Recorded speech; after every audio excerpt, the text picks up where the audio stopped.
the diversity and the often surprising nature living with the land.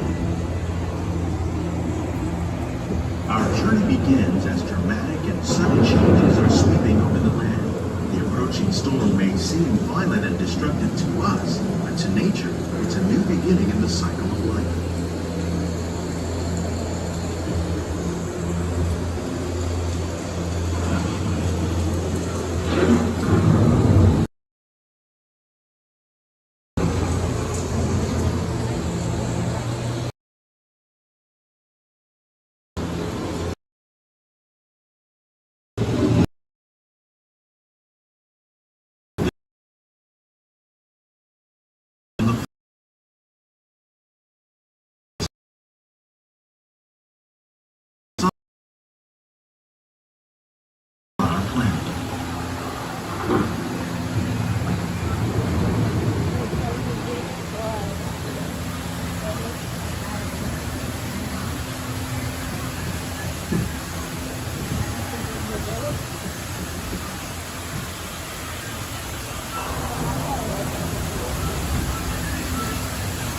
One of those living systems is the rainforest, home to the most amazing concentration of life on our planet. These dense and beautiful forests cover only a tiny portion of the Earth's surface, but they contain more than half of its plant and animal species. Rainforests are also extremely rich and productive living systems, providing us with oxygen, food, medicines, and other elements essential to our lives.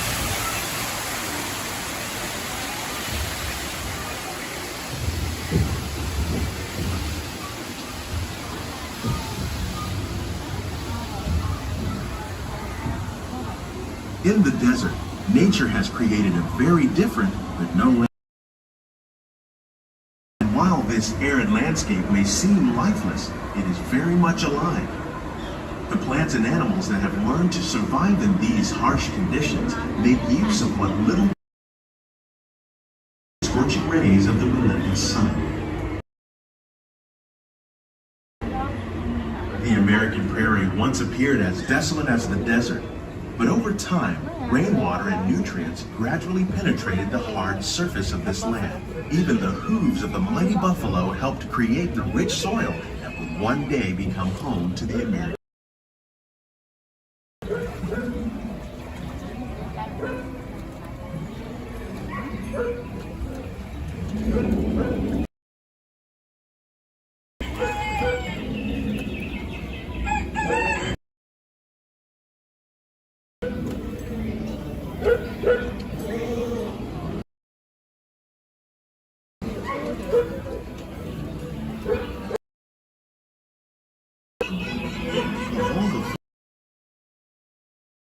Have had one of the most profound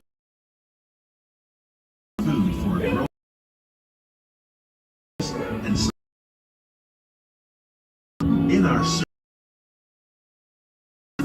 we offer our methods.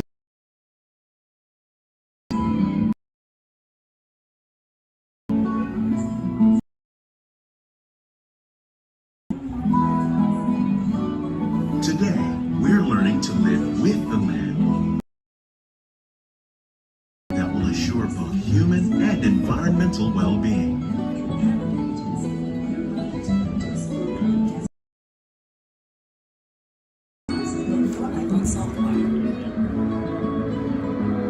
In Japan, we're learning that by mixing leaves and other living materials into our soil, we can make farmland more fertile without the need for chemicals.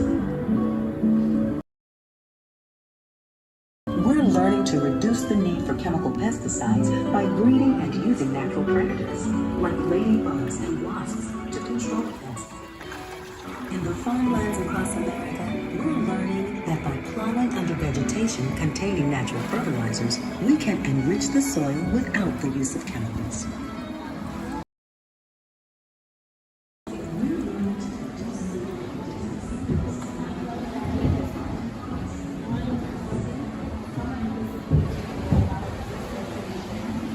Will we meet tomorrow's growing needs for food production, yet still respect the needs of the land? Some of the answers are being discovered just ahead. To help us maintain these carefully controlled ecosystems, and for your safety, please remain seated in your boat at all times.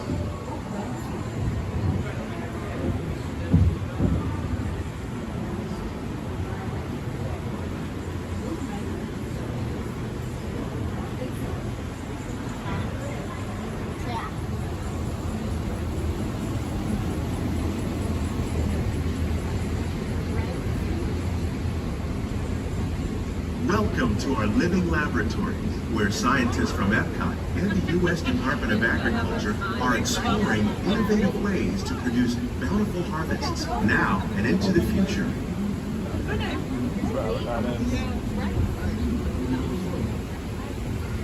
The tropics are home to the greatest diversity of plants on the planet.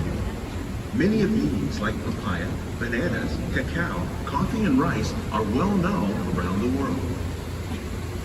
These are just a few of the edible plants that have been an important source of nutrition for people living in the tropics. Many are rich in vitamins and minerals, while others are well adapted to growing in less than ideal conditions. Some, like the water lily, thrive in wet, swampy areas and waterways. All parts of this plant, even the flower petals, are edible. The starchy root of the plant has long been used to make flour for baking.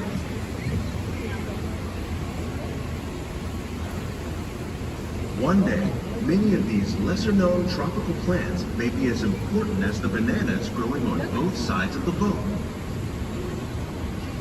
More than 28 million tons of bananas are eaten annually, making it the most popular fruit in the world. Looks like our tree. Well, ours are a little bigger.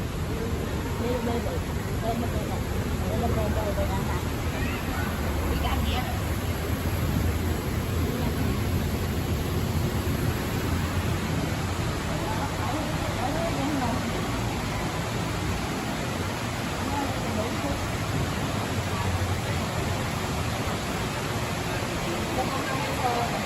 When we mention farming, you probably don't think of fish, but fish is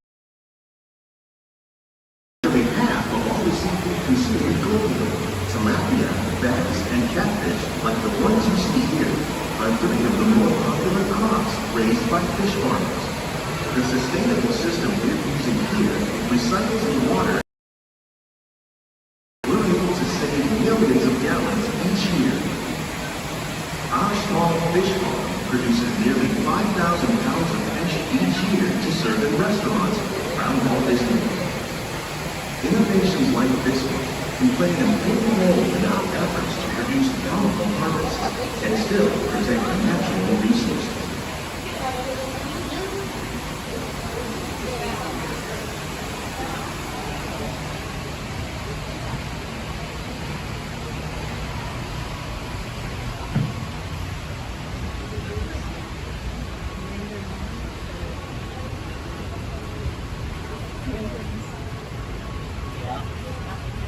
While there are more than 50,000 edible plant species in the world, most of us are only familiar with the handful that make up our everyday diet. The common grains growing here, wheat, maize, sorghum, and millet, plus rice, account for nearly 2/3 of our global food consumption. Learning how to increase yields of these staples is an important goal of research around the world.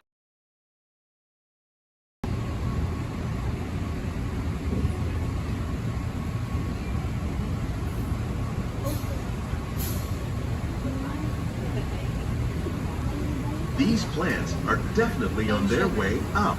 Innovative growing techniques like these increase yields while more efficiently using resources like water, fertilizer, and pesticides. Another innovation at work here is our integrated pest management program. By populating our greenhouses with beneficial insects that prey on harmful pests, we are significantly reducing our reliance on conventional pesticides. We're growing these crops using our nutrient precisely controls and recycles water and nutrients. With it, we can produce over 27,000 area.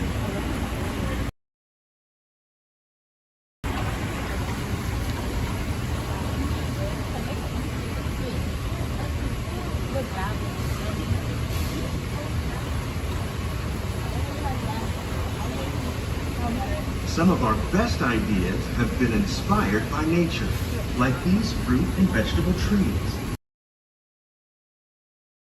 We can increase yield.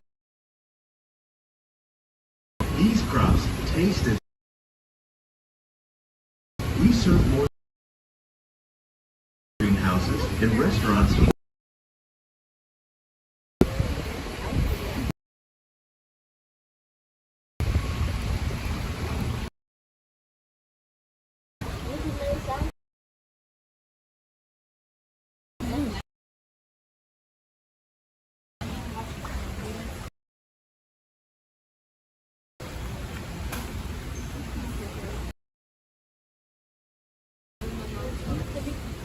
The future of agriculture may include innovative ideas like this vertical growing system. Plants grown in this way use a fraction of the space. That saves water. The system on your left combines hydroponics with aquaculture. The fish provide a natural source of fertilizer for the plants, and the plants help keep the water clean for the fish. It's another great way to In our lab, Epcot scientists are working with the U.S. Department of Agriculture. The goal is yielding